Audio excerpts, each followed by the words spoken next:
Hello, students. I hope you all are fit and fine and enjoying your studies with us. So, today we will start the first chapter of your book, First Flight.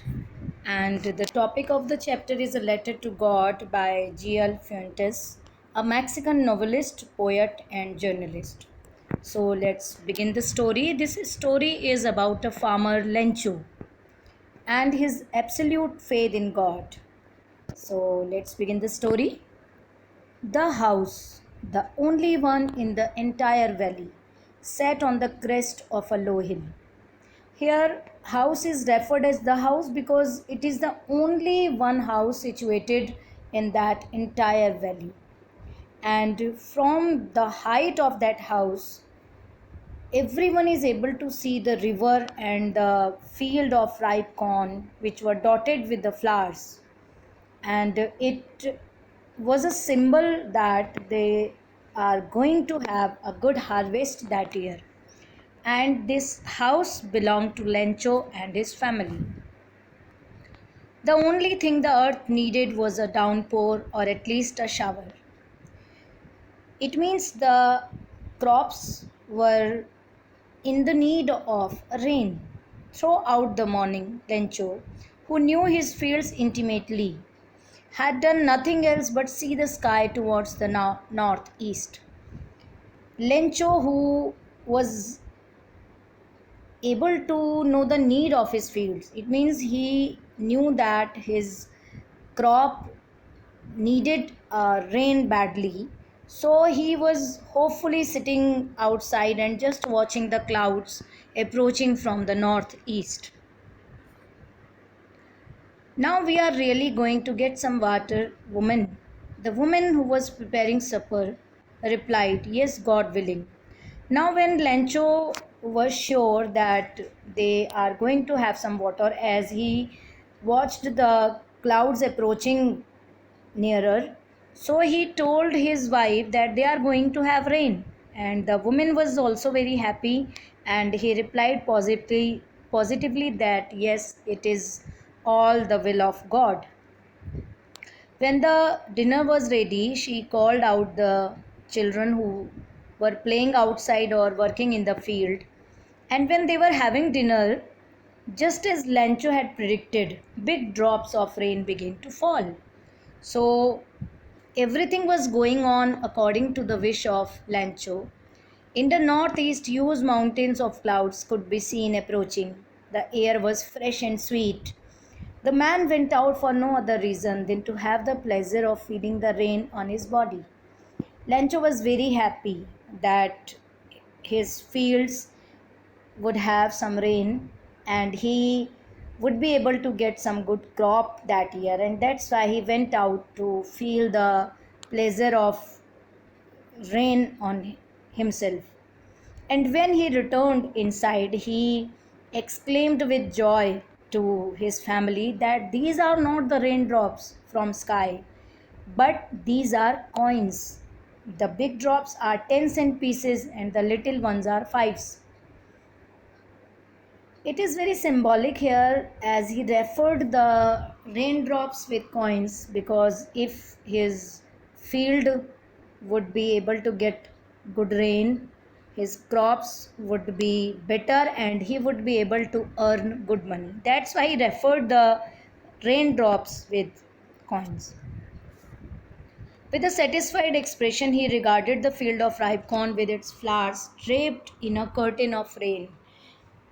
So he was very satisfied and happy that his whole crop was covered with raindrops, and he referred it as a curtain of rain. But suddenly a strong wind began to blow, and along with the rain, very large hailstones began to fall. So suddenly the happiness of Lancho came to an end, because strong wind started to blow and hailstones began to fall.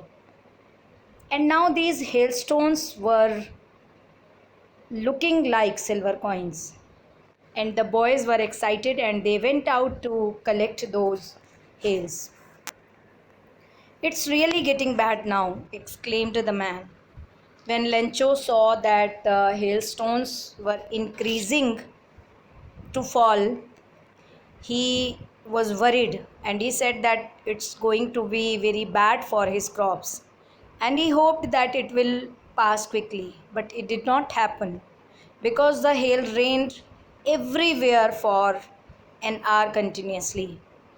And after 1 hour, everything seemed to be covered in salt. Not a leaf remained on the trees. The corn was totally destroyed. The flowers were gone from the plants, and Lancho's soul was filled with sadness. When the hailstorm was over, Lancho went outside to see the situation of his fields, and he saw that the trees were leafless, the corn crop was destroyed, no flowers were there on the plants. He became very sad. When the storm had passed, he stood in the middle of field and he told his sons, a plague of locusts would have left more than this. He told that if the attack of locust would happen, they would have some remaining crops. But hail has left nothing, and that year they are going to have no corn. It means they have no good crop that year. That night was a sorrowful one. All our work for nothing. They were very hopeless and they all were very sad. And Lencho said that whatever hard work they have done in the fields, it will get nothing for them. There is no one who can help us. We will all go hungry this year.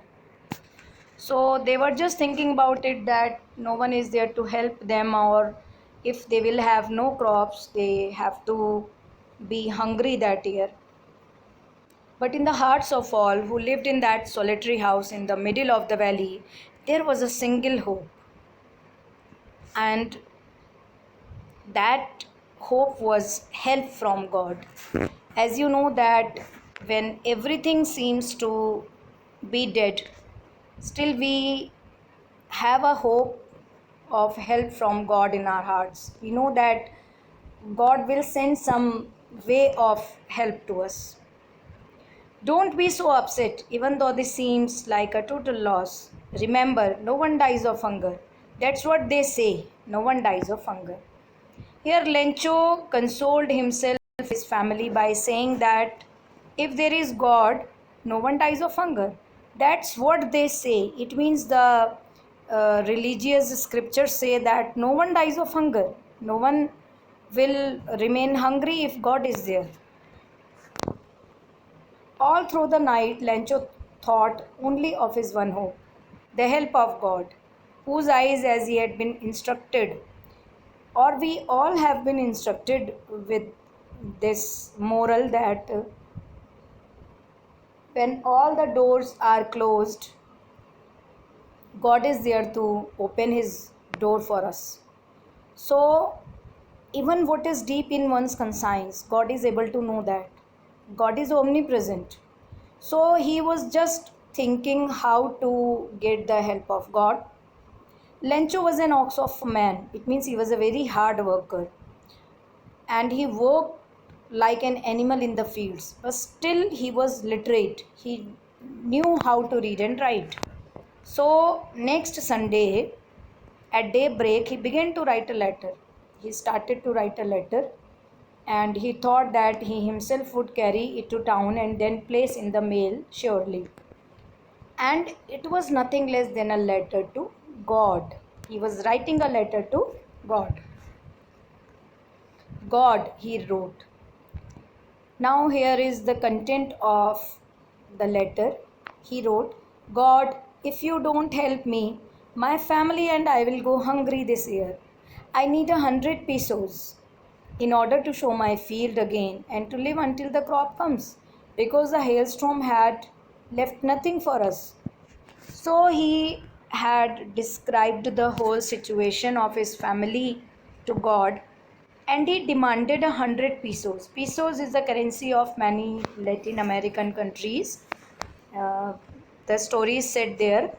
So he demanded 100 pesos.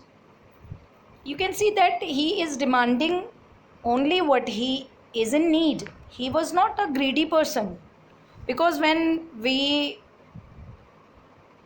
are there to demand from God, we can demand anything. But no, Lencho needed 100 pesos and he demanded only 100 pesos in his letter to God. He wrote to God on the envelope. On the address place, he write to God. And then he put the letter inside the envelope and went to town and put a stamp and dropped it into the mailbox. And he returned to his home. Now, when in the post office, a postman who also helped at the post office, he collected all the letters from mailbox, and when he read that strange address to God on a letter, he started to laugh and he took that letter to his boss, postmaster, because he had never seen such an address on a letter before. The postmaster, who was a fat but a amiable fellow, he also started laughing. But suddenly he became serious and he said that what a faith of this man on God. I wish I had the faith of the man who wrote this letter. He wished that he had the faith on God like this person who started our correspondence with God Himself. So he thought that he would help that person by answering the letter. But when he opened it, it was evident that to answer it, he needed something more than goodwill, ink, and paper. As you see that the postmaster wanted to keep the faith of that man, that's why he tried to answer the letter. But when he opened it, he saw that the man is not demanding only answer, but he was demanding 100 pesos. But as he was a determined person, he tried to collect money from everyone to help Lencho. He collected money from his employees. He also contributed a part of his own salary, and he uh, collected money from his friends to give something for an act of charity. But even then, it was not possible for him to gather 100 pesos. So he collected more than half, it means more than 50 pesos. He put the money in an envelope addressed to Lencho and he signed that letter as a God. Next Sunday, Lencho came a bit earlier than usual to ask if there was a letter for him. He was sure that within a week he would be able to get answer from the God and the money he needed. It was the postman himself who handed the letter to him. That same postman handed the letter to him given by the postmaster. And the postmaster, who was very happy by performing such a good deed, he was looking on that person Lancho from his office. And he was very satisfied by doing such a deed. Lancho showed not the slightest surprise on seeing the money. The postmaster was assuming that Lencho would be surprised to get money, but Lencho he was not surprised. It was his confidence that the God had to answer his letter and had to help him by providing 100 pesos. But he became angry instead when he counted the money, because it was only 70 pesos, which was less than he needed. And he thought God could not have made a mistake, nor could he have denied Lencho what he had requested, because he had sent the money. But why it is not enough according to his need? Immediately, Lencho went up to the window. He asked for paper and ink, and at the same place, he started to write a letter to God again in an angry mood. When he finished, he went to the window, he bought a stamp and he affixed it to the envelope with a blow of his fist. It again showed that he was angry still. The moment the letter fell into the mailbox, the postmaster went to open it as he was very curious. He was assuming that Lencho uh, wrote a letter of thanks to God or whatever. But when he read out the content of that letter, he was stunned. He was surprised again. He was taken aback because Lencho had written in that letter, God, of the money that I asked for, only 70 pesos reached me. Send me the rest since I need it very much, but don't send it to me through the mail because the post office employees are a bunch of crooks.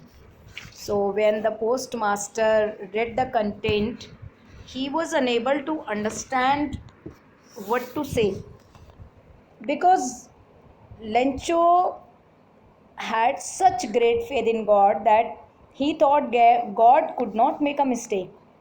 So, according to Lencho, post office employees have taken 30 pesos from his letter sent by the God. So, if we talk about the theme of this story, many themes are there. One basic theme is blind faith in God because this story emphasizes the fact that absolute faith in God never goes unanswered because God sends help through another human being. And it also highlights the compassion that still sustained within humankind in the character of the postmaster. But at the same time, the story also emphasizes a negative trait of human society, which is ingratitude. Even Lencho received 70 pesos from God.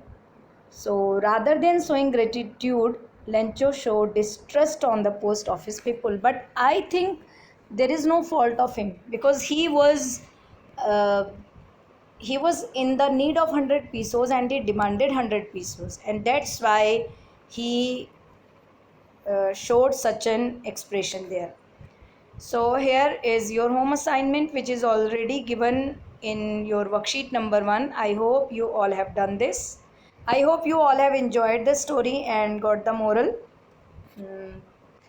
Thank you. Stay safe. Stay home.